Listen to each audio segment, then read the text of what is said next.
Hello, you've caught me doing the intro to my latest Friday feature, but something doesn't quite feel right, does it? Oh, that's more like it. There was no music. See how important the right soundtrack is? I use this particular brass number to fool you all into thinking the words coming out of my mouth are funny and or entertaining. Similarly, I could make what I'm saying sound really epic and exciting, or it could be really, really sad and tragic. Or I could sound like an idiot clown. Music is really important then when it comes to nailing the emotional tone of a movie or a Friday feature or, yes, even a video game. Here are 7 times video game music made everything just perfect.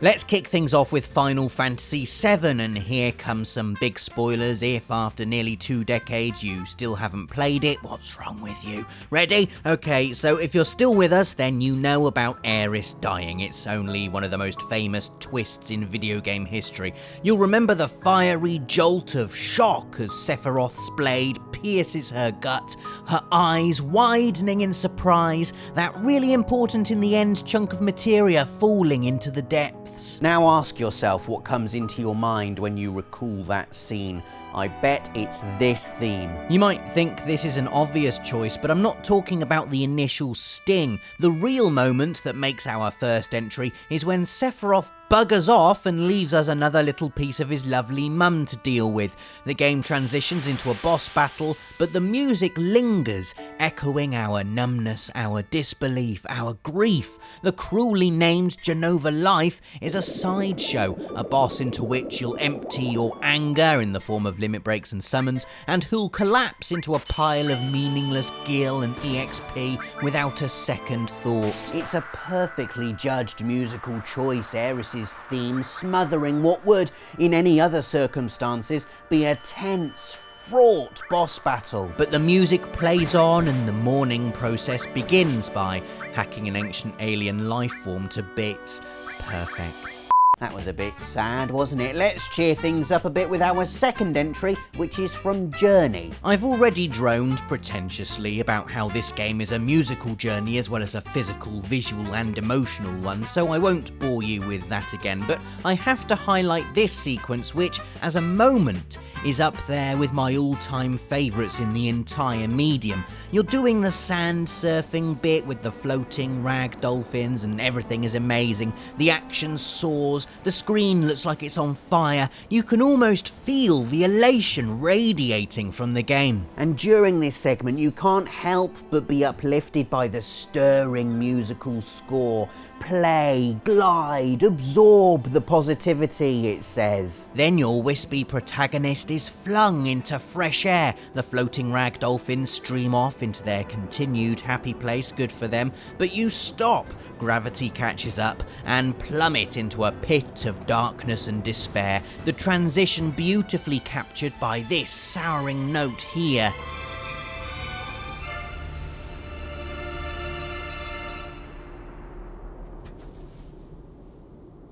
It's the music more than anything that signals the shift in tone here. You go from happy to sad, just like that. Did I say I was cheering things up with this entry? I lied. And it doesn't get any brighter with entry number 3, Everybody's Gone to the Rapture, a game that's all about sadness and mistakes and an entire village population dying of alien-spread nosebleeds. You can't fault the score though. In fact, composer Jessica Curry has won awards for it, and rightly so. It perfectly captures both the simple, innocent pleasure of a peaceful life in rural England, but also the overwhelming loss experienced when a really nice person floats off to the Rapture in a swirl of golden lights. Spoilers here for Rapture. Ready? Right, so your basic goal in the game is to guide the spiritual echoes of 5 Yorton residents through the last moments of their lives as you puzzle out just what the chuffing hell is coming through the phone lines, with each chapter naturally culminating in the death of whoever you're controlling. That's very sad, isn't it? Well, just wait until you hear the musical accompaniment.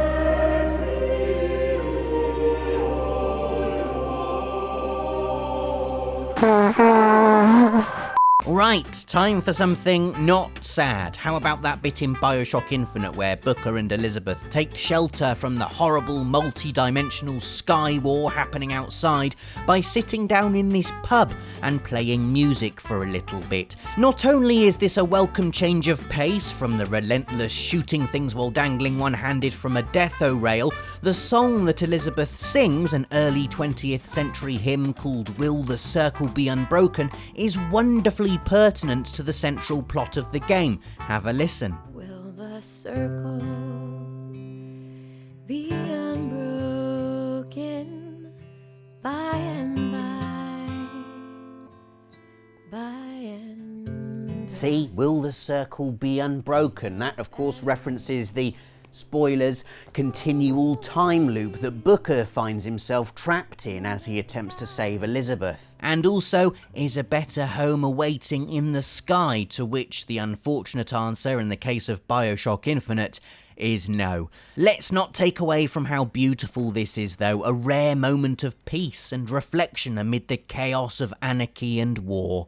Well done, music. Next up, it's Metal Gear Solid 3. That's right, we're back. 3 in a row. Have some of that, Dave. Specifically, the ridiculously long ladder climb right after the ridiculously long sniper fight with the end.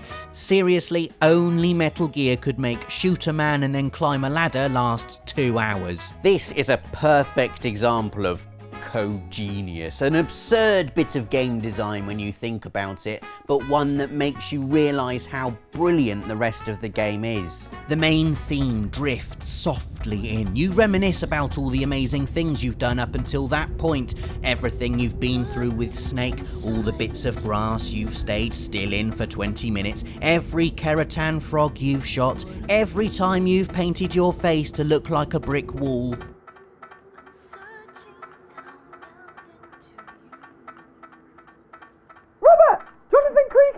I'll be down in a sec. It's starting now! Let me just finish this bit and then I'll save it. But you're so supreme.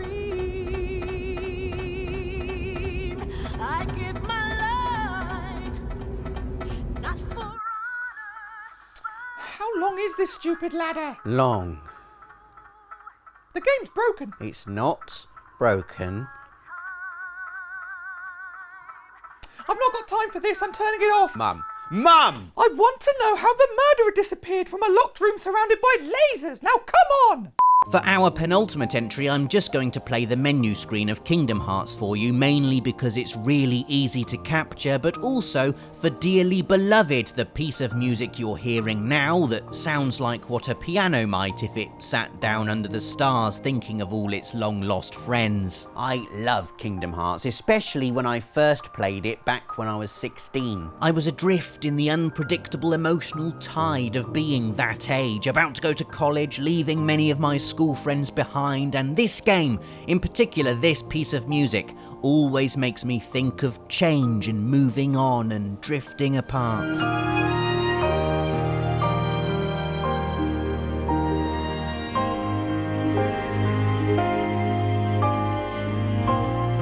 Oh, he did it with mirrors, of course! Now, these lists are never supposed to be in any particular order, but our final entry is about as perfect as video game music gets.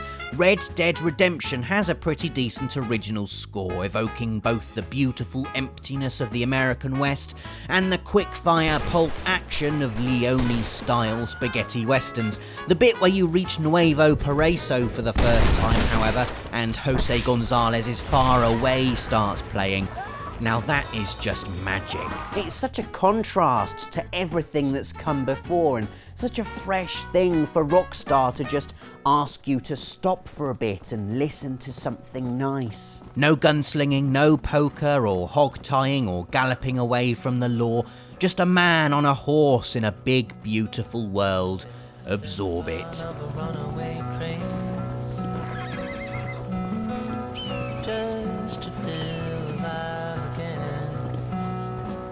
There we go, 7 times video game music made everything perfect. Let us know in the comments if you can think of any other examples.